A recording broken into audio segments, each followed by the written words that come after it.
This is उमंग शर्मा। अभी के जो हमारे सेशंस चल रहे हैं उनमें हम आपकी इंडियन इकोनॉमिक्स में आने वाले जो मोस्ट इम्पॉर्टेंट क्वेश्चंस हैं हम उनको डिस्कस कर रहे हैं। मैंने आपसे कहा था कि मेरे हिसाब से अब थ्योरी वाला टाइम जा चुका है, अब हमें डायरेक्ट क्वेश्चंस की साइड मूव करना चाहिए। तो हम इंडियन इकोनॉमिक्स में आने वाले सारे चैप्टर्स हम डिस्कस कर चुके हैं। आज एक लास्ट चैप्टर हम डिस्कस करने वाले हैं जिसमें हमने एम्प्लॉयमेंट कर लिया है, इंफ्रास्ट्रक्चर कर लिया है, एनवायरमेंट एंड सस्टेनेबल डेवलपमेंट भी कर लिया। आज हम एक लास्ट चैप्टर करेंगे, comparative development experiences of India and it's neighbours. ठीक है, काफ़ी इंपॉर्टेंट चैप्टर है आपके एग्जाम्स के पॉइंट ऑफ व्यू से। जैसे मैंने लास्ट चैप्टर में आपको बोला था, जब हमने एनवायरनमेंट एंड सस्टेनेबल डेवलपमेंट वाला चैप्टर किया था, मैंने आपको बोला था कि उसमें से लॉन्ग क्वेश्चंस आने की प्रोबेबिलिटीज़ थोड़ी सी कम होती है, बट इस वाले चैप्टर में से आपको लॉन्ग क्वेश्चन देखने को मिलेगा ही मिलेगा पेपर में।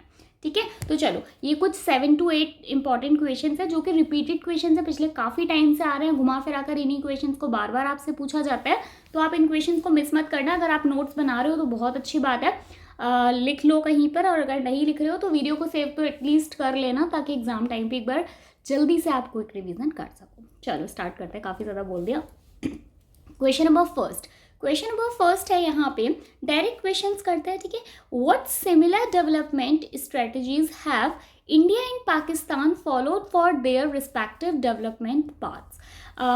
देखिए, जब मतलब इंडिया और पाकिस्तान ने अपने अपने डेवलपमेंट के लिए कौन कौन सी नीतियों को अपनाया, वो आपसे पूछा जा रहा है। तो जब इंडिपेंडेंस की अगर हम बात करें, मैं भी आपको आंसर आप यहाँ से देख सकते हैं। बाकी आंसर से पहले मैं एक बार आपको समझा देती हूँ कि क्या है। जब 1947 में भारत और पाकिस्तान को इंडिपेंडेंस मिली, दोनों आज़ाद हुए, उसके तुरंत बाद दोनों ने अपना चाहे वो इंडिया हो चाहे वो पाकिस्तान हो, दोनों ने अपने इकोनॉमिक डेवलपमेंट के लिए बहुत सारे प्लान्स बनाए थे। ठीक है, दूसरी चीज़, दोनों देश, इंडिया और पाकिस्तान, दोनों देशों में ग्रोथ के लिए पब्लिक सेक्टर का सहारा लिया था, पब्लिक सेक्टर पर भरोसा किया था। आपको पता था, मतलब ये तो हम पहले भी पढ़ चुके हैं कि उससे पहले क्या हो रहा था, मोस्टली सारे सेक्टर्स केवल गवर्नमेंट के अंडर में आते थे। बट उसके बाद क्या हुआ, उनको पता था कि अगर हमें बहुत ज़्यादा ग्रोथ करनी है तो हमें जो पब्लिक सेक्टर है उसका भी साथ देना पड़ेगा या उसका सपोर्ट लेना पड़ेगा। ठीक है,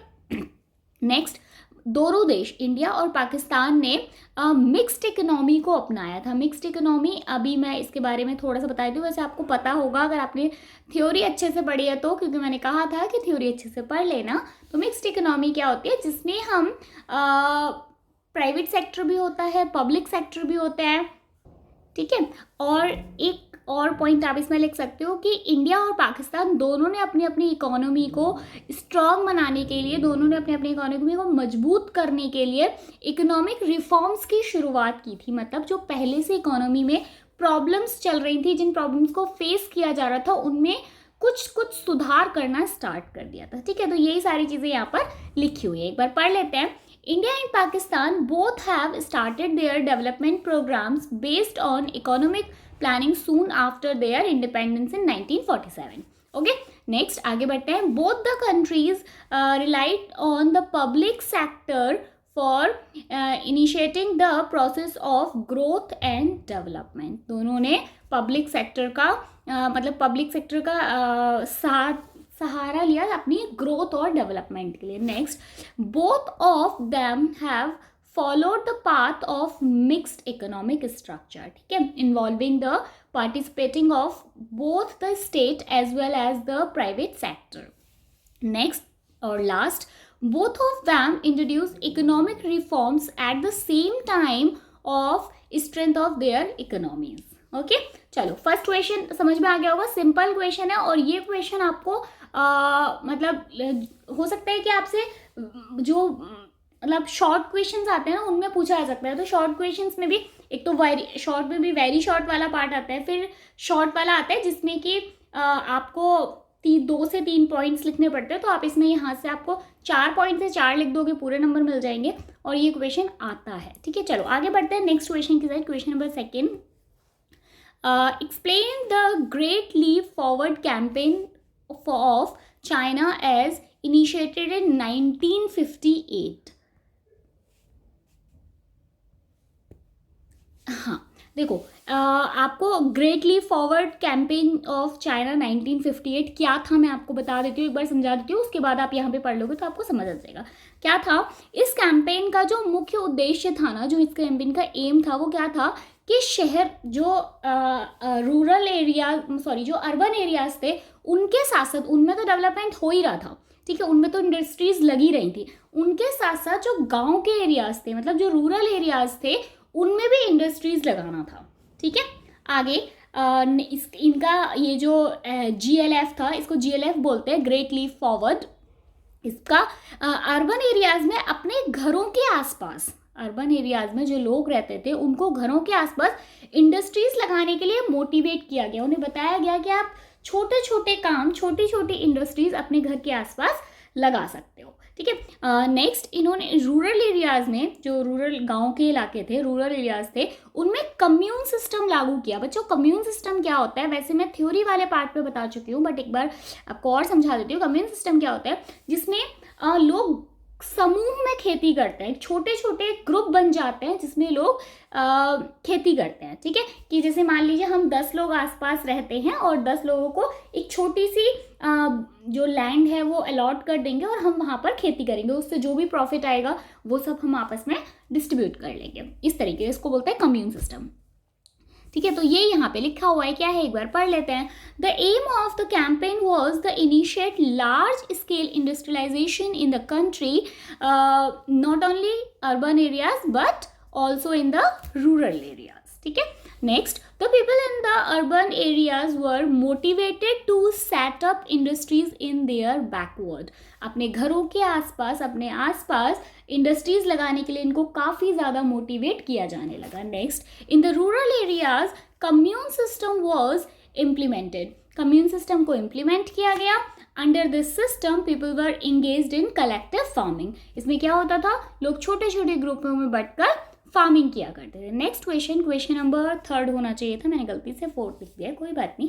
what is the important implication of one child norm in China. Important implication क्या हुआ वन चाइल्ड नॉर्म से, जो कि चाइना में है। क्या है आपको, वैसे तो देखो अगर नहीं भी पढ़ा होगा तो आप नाम से पता चल रहा होगा वन चाइल्ड नॉर्म क्या होगा, ठीक है। थोड़ा सा समझा देती हूँ क्या होता है। इसका जो पहला रिजल्ट देखने को मिला वो क्या हुआ, जनसंख्या जो कि इतनी स्पीड से बढ़ रही थी चाइना की, वो अचानक से काफ़ी कम हुई, कम देखने को मिली। साथ में इसमें जो चाइना में सेक्स रेशियो था ना बच्चों, सेक्स रेशियो क्या होता है कि मतलब फीमेल पर 1000 मेल्स, ठीक है। इसमें आप काफ़ी ज़्यादा बदलाव देखने को मिला, क्योंकि हो क्या रहा था कि जब बहुत ज़्यादा पॉपुलेशन कम हो रही है तो आपका सेक्स रेशियो भी डेफिनेटली चेंज हो ही जाएगा। उसके साथ में देखने को मिला कि जो चाइना में रहने वाले लोग थे उनका ऐसा मानना है कि फ्यूचर में क्या होगा कि जो यंग लोग हैं, यंग बच्चे हैं, वो थोड़े से कम हो जाएंगे और जो बुजुर्ग हैं वो ज़्यादा हो जाएंगे। क्योंकि आप समझ ही सकते हैं कि जब वन चाइल्ड नॉर्म आ गया कि आप सिर्फ एक ही बच्चा मतलब आप सिर्फ एक ही बार पेरेंट्स बन सकते हो, तो क्या होगा कि लोग बूढ़े ज़्यादा हो रहे हैं और यंग बच्चे कम हो रहे हैं, है ना। तो बस यही चीज़ यहाँ पे इंग्लिश में लिखी हुई है। क्या है, the important implication of the one child norm in China is the low population growth.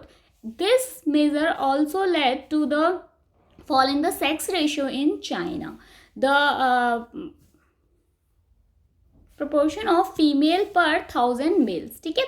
The country believes that in the coming मतलब आगे आने वाले टाइम में क्या होगा कि यंग जो पीपल हैं, यंग जो लोग हैं वो आपको कम देखने को मिलेंगे और जो एल्डरली पीपल्स हैं वो आपको ज़्यादा देखने को मिलेंगे, ठीक है। चलो आगे बढ़ते हैं नेक्स्ट क्वेश्चन के। क्वेश्चंस काफ़ी इजी हैं बट पूछे जाएंगे इजी से। अगर आपको तो इजी से मतलब अगर आपने एक बार पढ़ा है तो आप इन्हें अपनी लैंग्वेज में भी लिख सकते हो। तो मैंने काफ़ी इजी लैंग्वेज में वैसे लिखा है, तो आप लोग ज़रूर इसको मतलब अपने फ्रेंड्स के साथ भी शेयर कर लेना यार, उनका भी थोड़ा भला हो जाएगा। ओके चलो आगे बढ़ते हैं। Next question number 5, mention the various indicators of human development.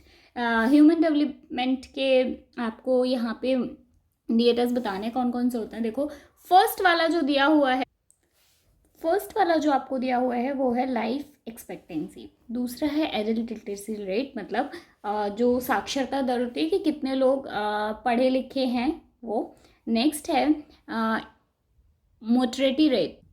Mortality rate क्या होता है मैं आपको बताती हूँ। यहाँ पे मोर्टेलिटी रेट होती है डेथ रेट। तो मैं आपको अगर by chance death rate paper में देखने को मिले, वैसे डेथ रेट नहीं मिलेगा, मोर्टेलिटी रेट ही मिलेगा, बट फिर भी आप कंफ्यूज मत होना, ठीक है।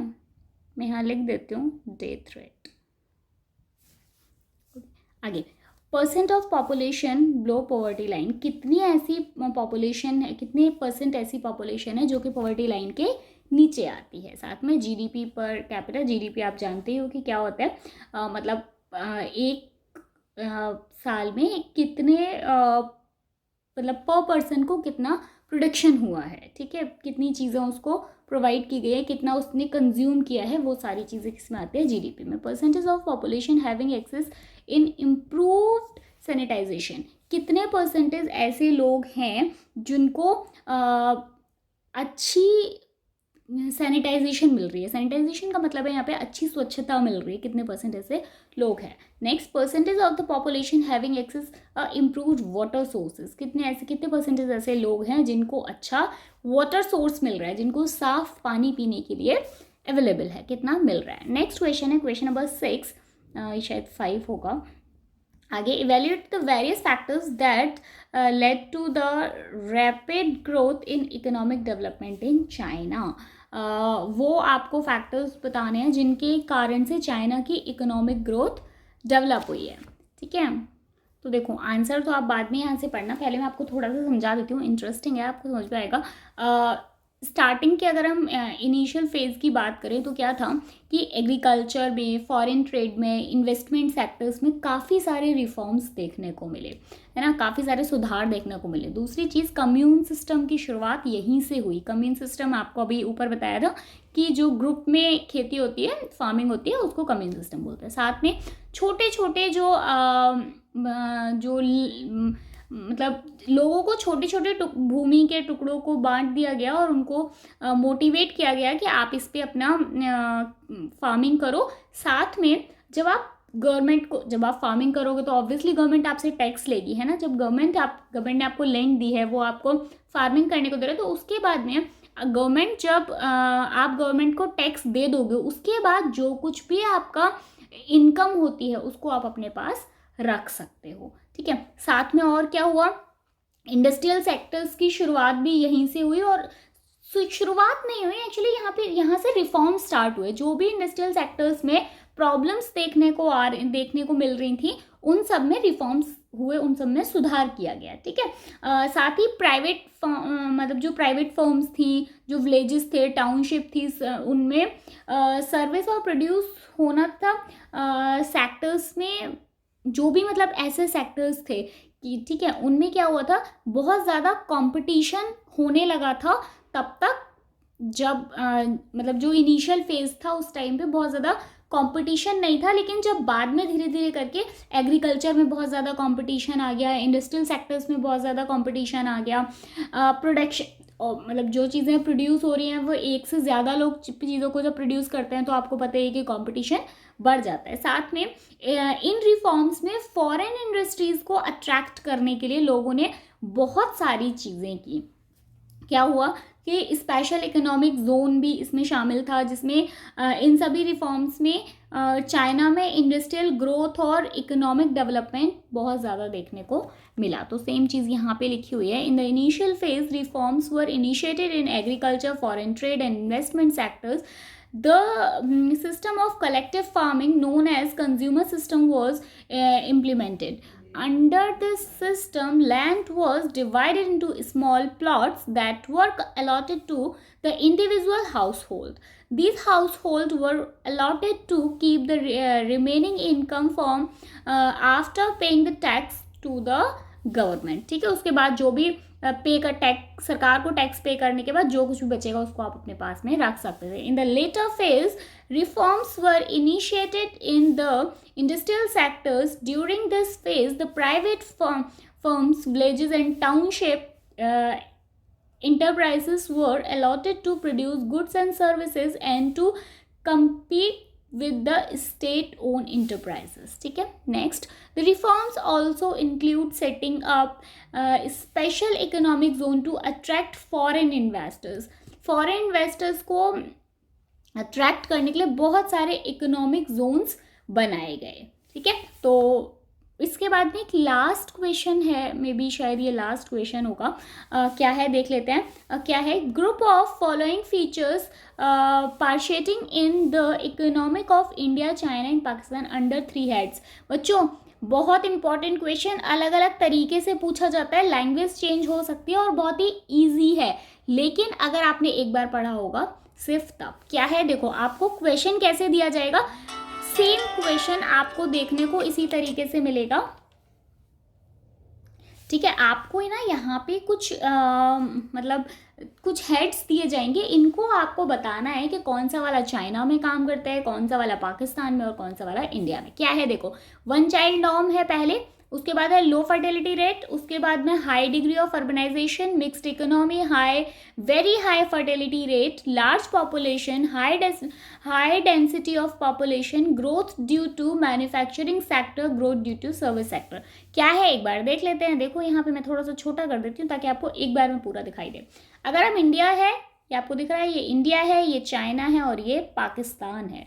यहाँ पे इंडिया में मिक्स्ड इकोनॉमी है, चाइना में क्या है 1 चाइल्ड नॉर्म है. ये हम किस हिसाब से दिखा रहे हैं, देखो यहाँ पे फर्स्ट वाला क्या दिया है 1 चाइल्ड नॉर्म. तो 1 चाइल्ड नॉर्म कहाँ पे है, चाइना में है. आप केवल एक ही बच्चा आप कर सकते हो. उसके बाद में इंडिया में मिक्स्ड है कि भाई सबकी अपनी अपनी चॉइस है, कोई एक बच्चे करना चाहते हैं, कोई 2, कोई 3, वो वैसा वाला. ठीक है. पाकिस्तान में भी सेम हिसाब है. उसके बाद में नेक्स्ट क्या है, नेक्स्ट है लो फर्टिलिटी रेट. तो देखो क्या है भाई, चाइना में सबसे कम लो फर्टिलिटी रेट है.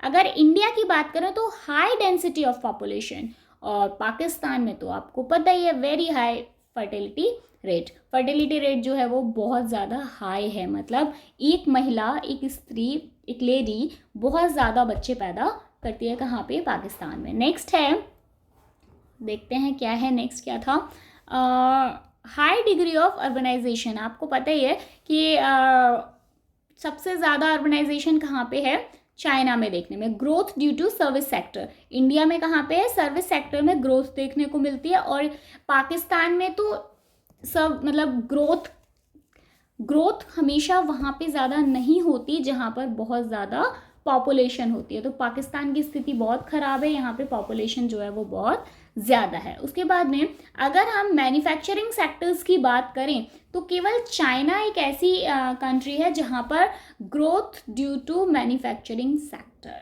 ठीक है. यहाँ पे मैन्युफैक्चरिंग सेक्टर्स में बहुत ज़्यादा ग्रोथ देखने को मिलती है. बच्चों ये लास्ट वाले क्वेश्चन को तो बिल्कुल भी मत छोड़ के जाना. बाकी सारे क्वेश्चन भी, क्योंकि बहुत ज़्यादा क्वेश्चन मैं नहीं करवाती, केवल 7 से 8 क्वेश्चंस करवाती हूँ, है ना. तो आप उनको मतलब इतना तो आप कर ही सकते हो यार, एग्जाम्स में अभी तो टाइम है, आराम से पढ़ो. ठीक है. और अब इंडियन इकोनॉमिक्स हमारे सारे चैप्टर्स हो चुके हैं. बाकी अब आप मुझे सजेस्ट करो कि नेक्स्ट आप कौन से सब्जेक्ट के क्वेश्चंस पहले देखना चाहोगे. ठीक है. जल्दी जल्दी से कमेंट करके बता देना ताकि हम 1-2 दिन में वो वाला सब्जेक्ट स्टार्ट कर देंगे जिसके लिए भी ज़्यादा कमेंट्स आएंगे. ठीक है. चलो bye bye, thank you so much, all the best. Exams के लिए बिल्कुल टेंशन मत लो, आराम से पेपर देकर आना.